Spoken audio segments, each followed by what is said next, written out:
이달도 정말 밖에 내리는 비처럼 이제 여름비네요. 주님의 단비가 여러분들 심령마다 가정마다 넘치시기를 축복합니다. 우리 그런 기대를 가지고 하나님 말씀 나누도록 하겠습니다. 이제 이번 달부터 잠언서 나누게 됩니다.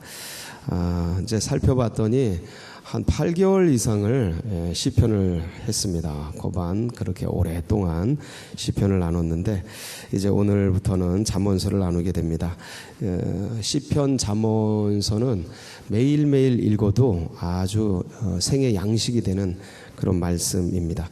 그러니까 성경 전체가 최고의 인문학이고 최고의 고전이고 가장 인류가 전체의 인류의 지식을 다 뽑아서 엑기스로 만든 것이 이제 성경인데, 그 중에서도 인간의 삶에 있어서 실제적인 방법들, 실용적인 기능들, 이런 것들을 녹여서 만든 게 잠언입니다. 잠언. 그래서 여기에는 이제 경영학도 들어가 있고요, 인간 처세술도 들어가 있고, 언어를 어떻게 잘 사용하는가에 대한 언어론도 여기 들어가 있고요. 그리고 사람들을 어떻게 인맥을 만들어가는가, 이런 수많은 이론들이 여기에 다 들어가 있습니다. 그래서 실제적으로 기업을 엄청나게 운영했던 수많은 우리 크리스찬들 선배들 중에 이 지혜에 관한 이 잠언서를 매일매일 읽고 묵상하면서 거기서 어떤 착상이죠, 그 아이디어 이런 것들을 얻어서 구해서 그래서 기업을 잘 경영했던 그런 일들이 부지기수로 많이 있습니다. 그 정도로 이 잠언은 그러니까 성경 전체가 다 좋은데 그 중에서도 굉장히 실용적인, 삶을 윤택하게 하고 삶을 풍성하게 하고 사람과 사람과의 상대를 어떻게 해야 되는가, 여러분 그런 거 되게 궁금하지 않으세요? 그러니까 어떻게 리더십을 구축하는가, 이런 것들, 이게 다 여기 녹아져 있어서 매일매일 묵상하고, 그러니까 이게 이게 디테일하게 1, 2, 3, 4 이렇게 써 있지는 않아요. 근데 어떤 아이디어가 딱 녹아져 있는 거예요. 그러니까 그거를 뽑아서 묵상하면 그 압축 파일이니까 이 한 절 한 절이 압축 파일이거든요. 그걸 풀면 현대 적용 가능한 이론들이 되는 거죠. 굉장히 지혜의 보고고 지식에 있어서도 아주 훌륭한 그런 말씀이 되겠습니다. 그래서 이제 오늘부터 이제 잠언서를 쭉 묵상해 갈 때 여러분들 가운데 영적 지혜와 지식이 풍성하게 쌓여지고 삶의 적용과 또 삶을 행복하게 하고 윤택하게 하는 그런 복된 시간이 되시길 축복합니다. 오늘은 이제 오리엔테이션, 지혜의 근원에 대해서 같이 나누면서 오리엔테이션 같이 하고, 그리고 잠깐 또 지혜가 무엇인가를 나누도록 하겠습니다. 이 잠언은 누가 썼죠? 그러니까 이렇게 생각하면 돼요. 시편은 다윗이 썼고, 물론 더 있습니다. 아삽도 있고 모세도 있고 몇 명이 더 쓴 거, 솔로몬도 시편을 쓴 거 있죠. 이제 여러 사람이 있는데 시편의 대표자는 누구예요? 다윗. 자, 이 잠언서도 몇 사람이 썼습니다. 아굴도 썼고 그다음에 르무엘이라는 임금의 어머니도 썼고 지혜자들이 몇몇 썼는데 대표적으로 솔로몬입니다. 그래서 시편 하면 다윗, 잠언 하면 이제 솔로몬이에요. 그러니까 이 두 사람의 특징이 있는 거죠. 다윗은 되게 감성적인 거예요. 거친 영성 같은데 감성적인 거예요. 그래서 시를 통해서 하나님을 찬양한 거죠. 근데 이 솔로몬은 물론 시도 지었겠죠. 근데 솔로몬은 되게 이론이 강해요. 이론. 그래서 짧은 글 속에 어떤 압축 파일, 지식과 지혜와 이런 것들을 탁 압축해서 넣을 수 있는 그런 거에 능했던 사람이에요. 그러니까 이제 이런 잠언이나 묵상 이런 것들을 이제 많이 지었고 지식이 워낙 방대했어요. 그러니까 다윗이 삶의 경륜이 풍성했다면 솔로몬은 머리가 좋아가지고 이 지식이 방대했어요. 백과사전적 지식을 가졌던 사람이에요. 그러니까 그거를 짧은 글로 사람들이 유용하게 쓸 수 있게 압축 파일로 탁탁 만들어낸 거예요. 그걸 잠언이라고 해요. 짧은 글귀를 통해 그 인생의 어떤 본질, 그다음에 하나님에 대한 그 어떤 탐구 이런 것들을 탁탁 넣어놓은 거예요. 그래서 짧은 글 속에 경계가 되는 그런 명문들을 탁탁 만들어서 이제 잠언을 지어내게 되었습니다. 여러 사람이 있는데 대표적으로 이제 솔로몬이다. 그러한 이제 기준을 가지고 오늘 말씀을 이제 대할 때 굉장히 이제 유용한 말씀이 되겠습니다. 이 잠언서를 솔로몬이 쓸 때 수신자를 상정하고 썼습니다. 누가 이 글을 받아야 되는지를 썼어요. 여러 사람이에요. 근데 이제 여러 사람이 특별히 내 아들아 하고 나옵니다. 내 아들아. 자녀들이겠죠. 자녀들. 오늘 말씀 보면 다윗의 아들 이스라엘 왕 솔로몬의 잠언이라 이렇게 시작을 하고 8절에 보면 내 아들아, 내 아들아. 그러면서 그러니까 내 아들 이거는 이제 이 솔로몬의 아들도 되겠고요, 손주도 되겠고, 뭐 자손도 되겠고, 그 다음에 그 이후에 오고 오는 주님의 백성들이 이제 다 포함됐다고 볼 수가 있겠습니다. 그리고 이제 뒤에 넘어가면 젊은이들 이렇게 또 나와 있고, 루엘이라는 이제 아들 실제적인 이름도 나오고 여러 사람이 나옵니다. 그런데 이 하나님 안에서 지혜롭고 행복한 삶을 살기를 원하는 모든 백성들, 특별히 이 현세에서 행복한 삶을 살기를 원하고, 그리고 이제 종말론적으로 하늘 그 영광 속에서 복을 누리기를 소원하는 모든 인생들에게 쓴 글이다라고 보시면 맞겠습니다. 그래서 그런 거를 전제하고 쓴 것이다. 그러면 이제 잠언서는 어떻게 구성이 되냐? 크게 디테일하게 나누면 뭐 1강화, 2강화 해서 뭐 15강화, 그다음에 이제 솔로몬의 또 단편선 쭉 해서 나눌 수 있는데, 그렇게 하면 복잡하고요. 크게 1차 솔로몬의 강화가 1장부터 9장까지 진행이 돼요. 자, 1장부터 9장. 2차 솔로몬의 강화가 10장부터 22장까지 진행이 됩니다. 내용이 약간 다른데 목적과 의미가 다르기 때문에 달라지는데, 솔로몬이 22장까지 쫙 써내려가요.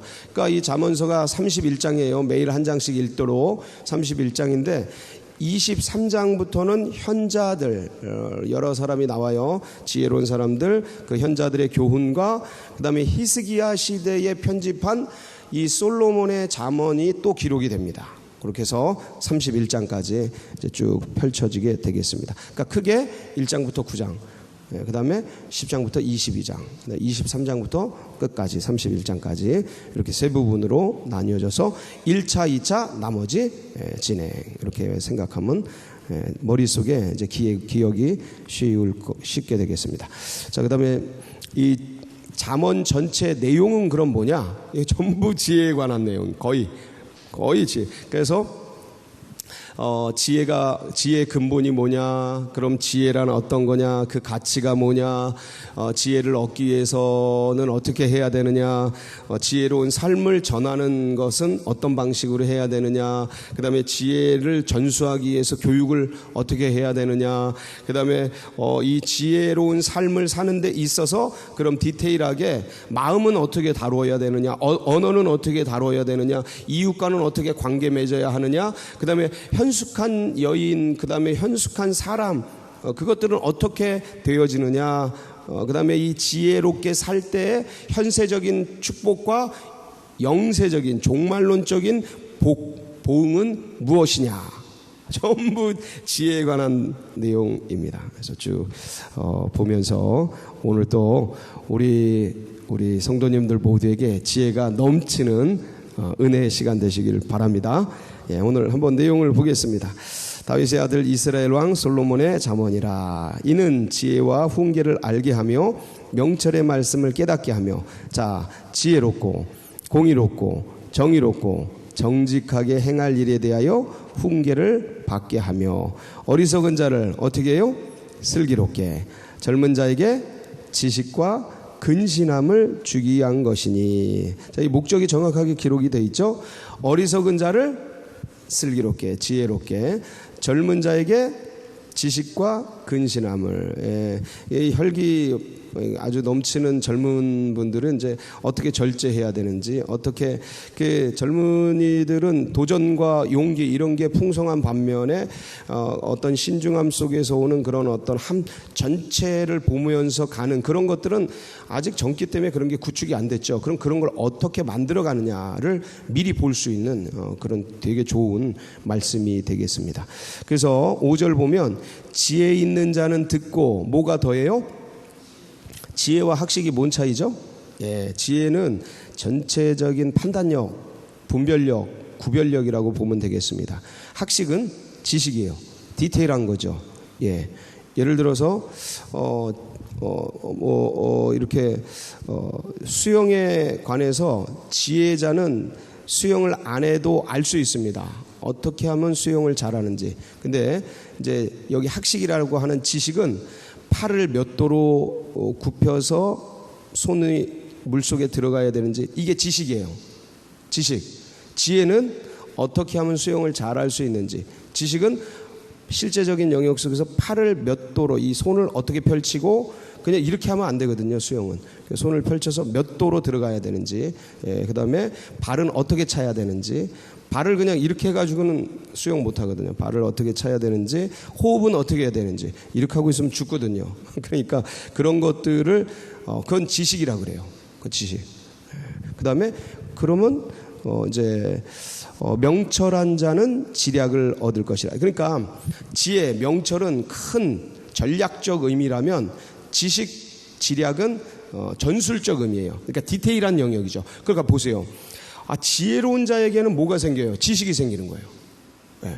그러면 지식이 있는 자에게는 지혜가 생기는 거죠. 그러니까 상호 완충을 할 수 있는 진짜 좋은 말씀이니, 이 솔로몬이 인생을 다 살고 뭐 왕으로서 뭐 안 해본 게 없잖아요. 그래서 천당과 그 밑바닥을 다 오갔던 사람이에요.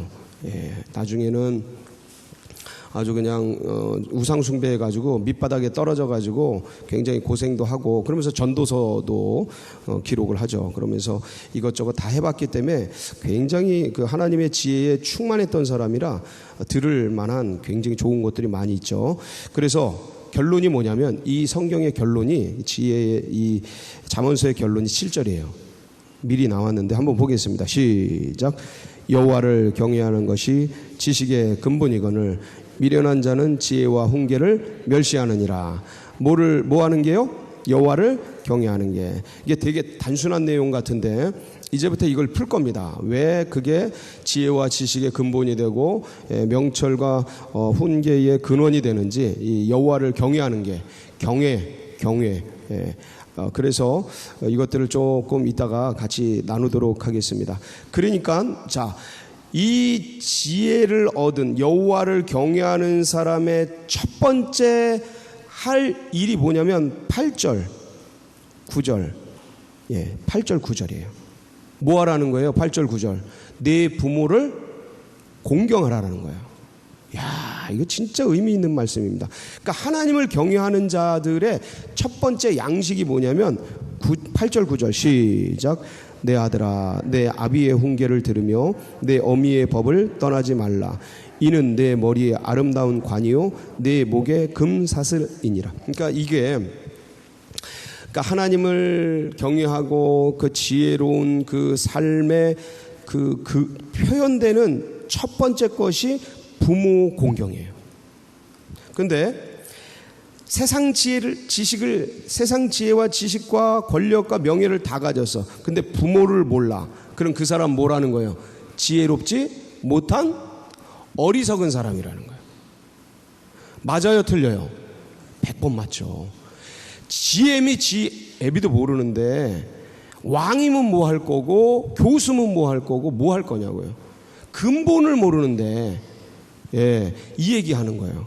그러니까 근본, 자기의 존재의 근본을 알라라는 거죠.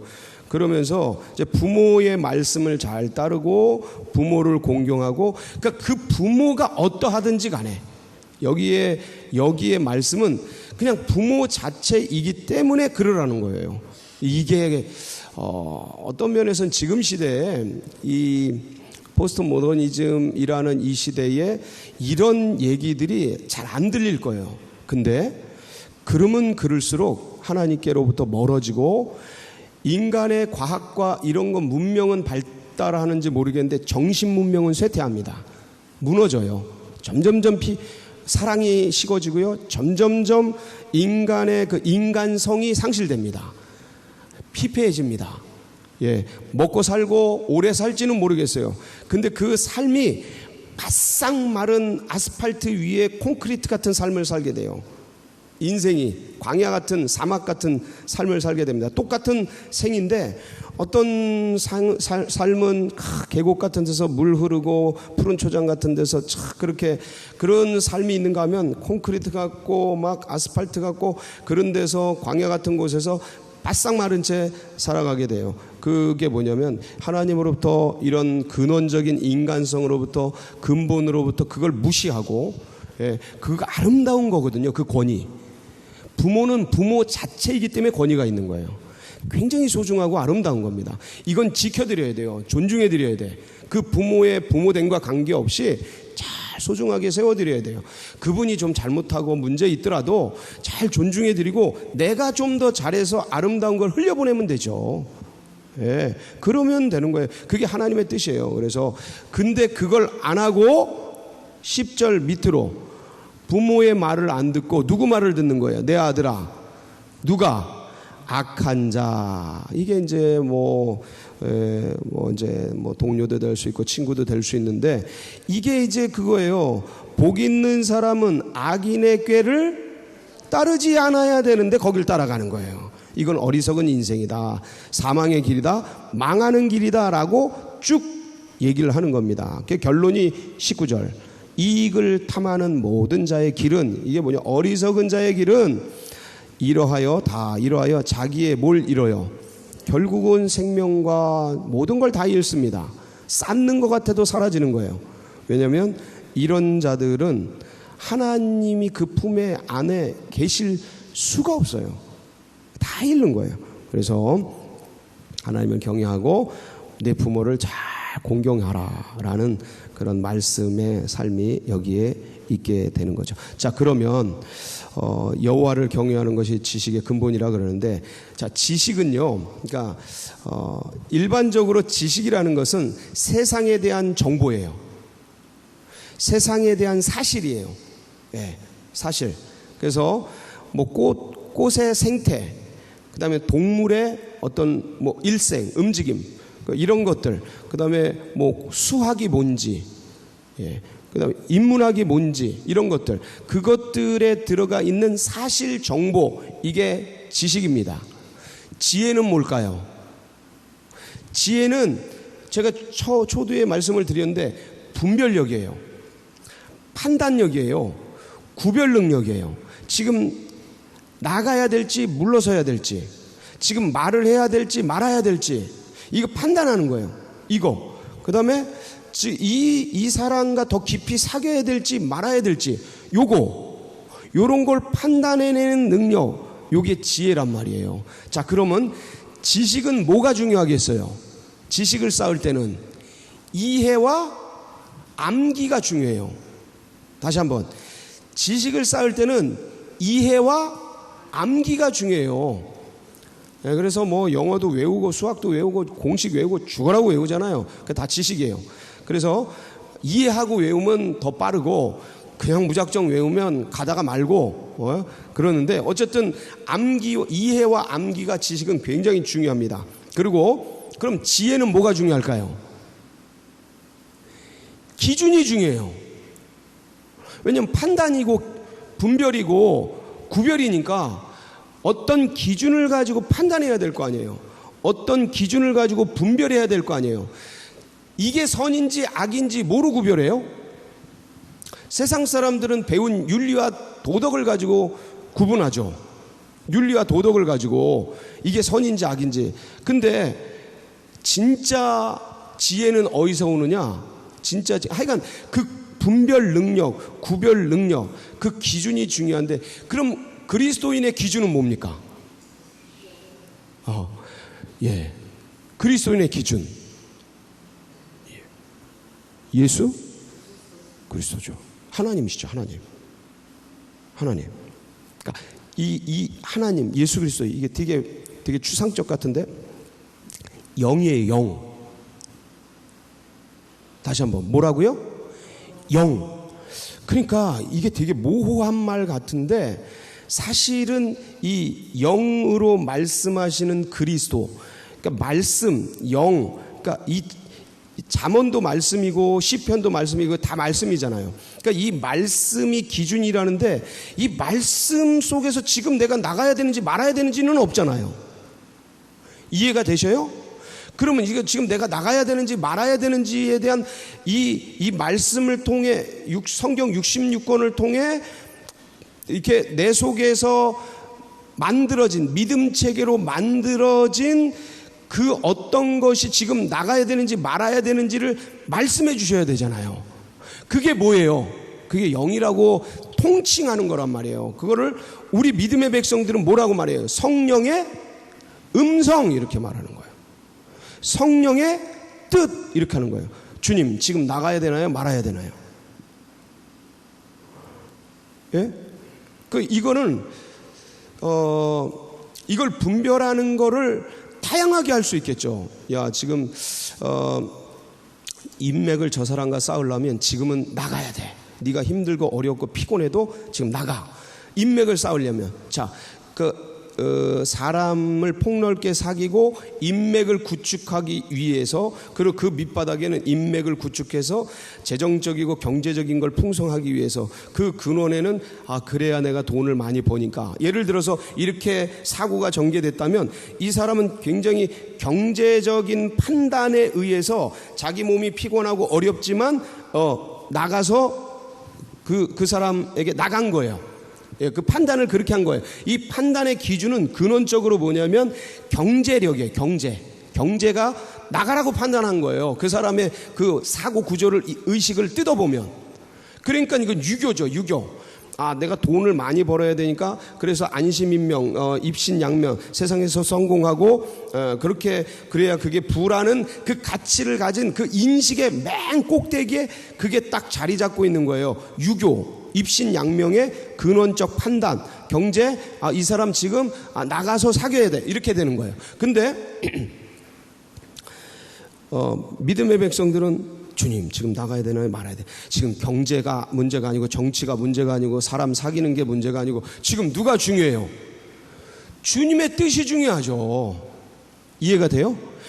이거 잘못하면 내가 건강이 안 좋을 것 같은데, 근데 코로나19가 별로 건강이 안 좋잖아요. 그렇죠? 그러니까 다 이해하고, 그런데 그거 다 아는데 기도했더니 주님이 말씀이 뜻이 나가래. 그럼 나가야 되잖아요. 자, 이 사람은 나가는 거를 뜯어봤더니 이게 뭐 여러 가지로 별로 안 좋은데, 쭉 들어가 봤더니 그 순간 하나님께 기도하고 하나님이 마음 주신 게 나가라는 거야. 지금 이게 나가는 게 나한테 도움이 되는지 안 좋은지, 내 건강에 도움이 되는지 안 좋은지, 그거 따지는 게 아니고 하나님이 나가. 이 위에 이게 영이에요, 영.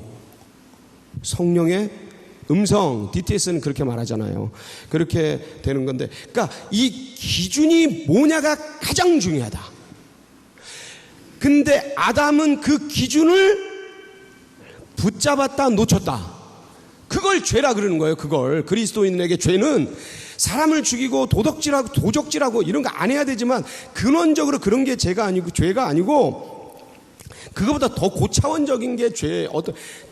그 순간 주님께 묻고 듣고 순종하지 않고 내 판단력, 하나님이 아닌 다른 것의 말을 듣고 움직인 것, 그게 죄입니다. 근데 아담은 하나님 분명히 이거 절대 선악을 알게 하는 과실나무는 먹지 말아라. 먹는 날에는 반드시 죽으리라 라고 말했는데, 뱀은 뭐라 그래요? 그것을 먹는 날에는 네 눈이 밝아 하나님같이 되리라. 이 둘 중에 판단해야 될 거 아니에요. 예? 이 둘 중에 하나를 선택해야 될 거 아니에요. 정상적으로 하나님의 백성은 주님 말씀 딱 묻고 듣고 말씀이 없었어도 근원적으로 하나님의 뜻이 이것일 거다라고 묻고 듣고 순종해야 되는데, 명확하게 말씀하신 게 있잖아요. 말씀하신 거. 그거 딱 붙들고 가야 되는데, 그게 아니고 뱀의 말과 하나님의 말을 동등선상에 놔버렸잖아요. 이미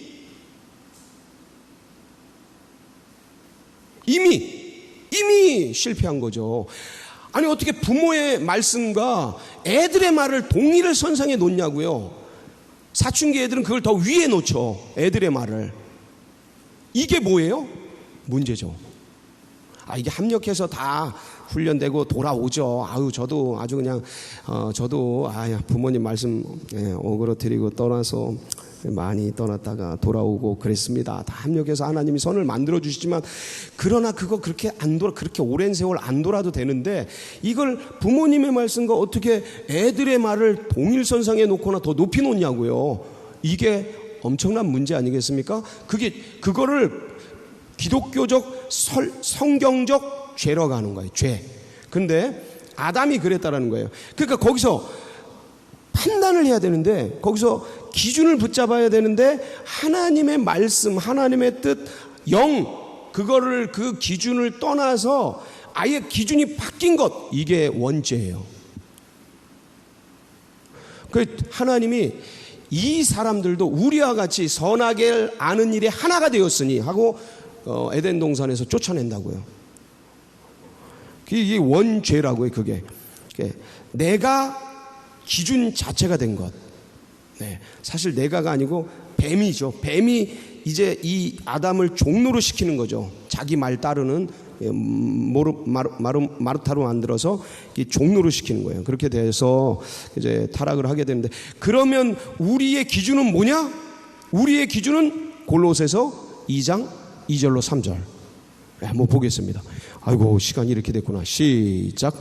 이는 그들로 마음의 위안을 받고 사랑 안에서 연합하여 확실한 이해의 모든 풍성함과 하나님의 비밀인 그리스도를 깨닫게 하려 함이니, 그 안에는 지혜와 지식의 모든 보화가 감추어져 있느니라. 자, 그 안에는 뭐와? 지혜와 지식의 모든 게 다 들어가 있다. 믿습니까?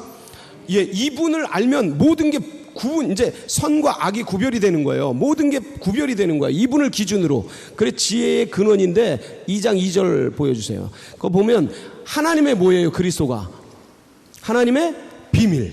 하나님의 비밀. 하나님의 비밀 무기가 예수 그리스도라는 거예요. 그리고 고린도전서 1장 24절 이거 보고 이제 마무리 짓겠습니다. 24절 시작. 오직 부르심을 받은 자들에게는 유대인이나 헬라인이나 그리스도는 하나님의 능력이요 하나님의 지혜. 그리스도. 그러니까 그리스도를 깨닫고 그리스도를 더 깊이 알고 그리스도에 대해서 그분이 무슨 말을 하셨는지 어떻게 행동했는지 이런 것들을 이 마태, 마가, 누가, 요한 기록이 되어 있는데, 이게 이제 머릿속에서 이제 우리 아이들이, 이 유대인들은요 창세기 저렇게 모세오경이 머릿속에서 딱 암기되고 이렇게 통째로 들어가 있어서 어떤 일을 할 때 판단을 그거로 한다고요. 근데도 저렇게 날리는데, 이 그리스도 마태, 마가, 누가가 탁 들어가 있어서 이제 예수님이 어떻게 판단하셨는지 무슨 말을 했는지 이때 행동을 어떻게 하셨는지 그거를 그 2000년 전까지만 이게 진리라서 시간을 초월해서 이분의 삶과 언어가 지금도 유효하거든요.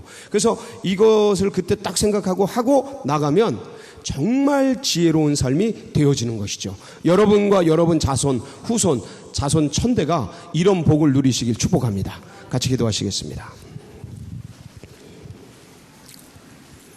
예, 그래서 이것은 우리만 누릴 것이 아니고 다음 세대들, 우리 새가족들 가슴속에 새겨지도록 위해서 기도해 주시고, 그리고 이 나라 민족과 또 우리 교회 주님이 맡겨주신 사명 잘 감당할 수 있도록 여러분 각자의 기도 제목 붙들고 우리 주여 한번 부르고 기도하며 나갑니다. 부르짖습니다. 주여